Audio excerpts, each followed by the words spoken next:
ओम शांति। मुरली का सार 12 जुलाई 2025। मीठे बाबा ने कहा, मीठे बच्चे, तुम्हें सच्चा सच्चा वैष्णव बनना है।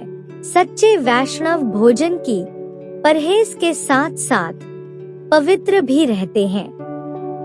प्रश्न, कौन सा अवगुण गुण में परिवर्तन हो जाए तो बेड़ा पार हो सकता है? उत्तर, सबसे बड़ा अवगुण है मोह। मोह के कारण संबंधियों की याद सताती रहती है। किसी का कोई संबंधी मरता है तो 12 मास तक उसे याद करते रहते हैं। मुंह ढककर रोते रहेंगे, याद आती रहेगी। ऐसे ही अगर बाप की याद सताए, दिन रात तुम बाप को याद करो तो तुम्हारा बेड़ा पार हो जाएगा। जैसे लौकिक संबंधी को याद करते, ऐसे बाप को याद करो तो अहो सौभाग्य। धारणा के लिए मुख्य सार। नंबर 1, जैसे बाप अपकारी पर भी उपकार करते हैं, ऐसे फॉलो फादर करना है। कोई कुछ बोले तो सुना अनसुना कर देना है, मुस्कुराते रहना है। एक बाप से ही सुनना है। नंबर 2, सुखदाई बन सबको सुख देना है। आपस में लड़ना झगड़ना नहीं है। समझदार बन अपनी झोली अविनाशी ज्ञान रत्नों से भरपूर करनी है। आज का वरदान, सागर के तले में जाकर अनुभव रूपी रत्न प्राप्त करने वाले सदा समर्थ आत्मा भव।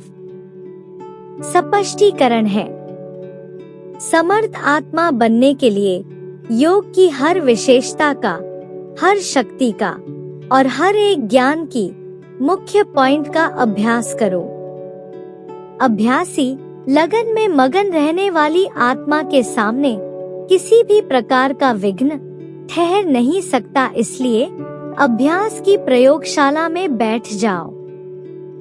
अभी तक ज्ञान के सागर, गुणों के सागर, शक्तियों के सागर में ऊपर ऊपर की लहरों में लहराते हो, लेकिन अब सागर के तले में जाओ तो अनेक प्रकार के विचित्र अनुभव के रत्न प्राप्त कर समर्थ आत्मा बन जाएंगे।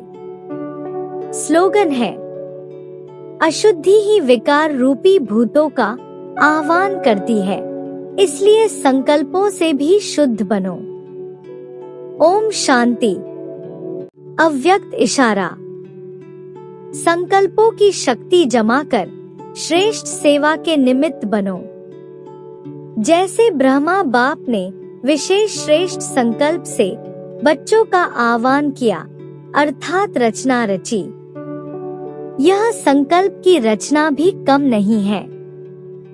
श्रेष्ठ शक्तिशाली संकल्प ने प्रेर कर भिन्न भिन्न धर्मों के पर्दों से निकालकर समीप लाया। ऐसे आप बच्चे भी शक्तिशाली श्रेष्ठ संकल्पधारी बनो।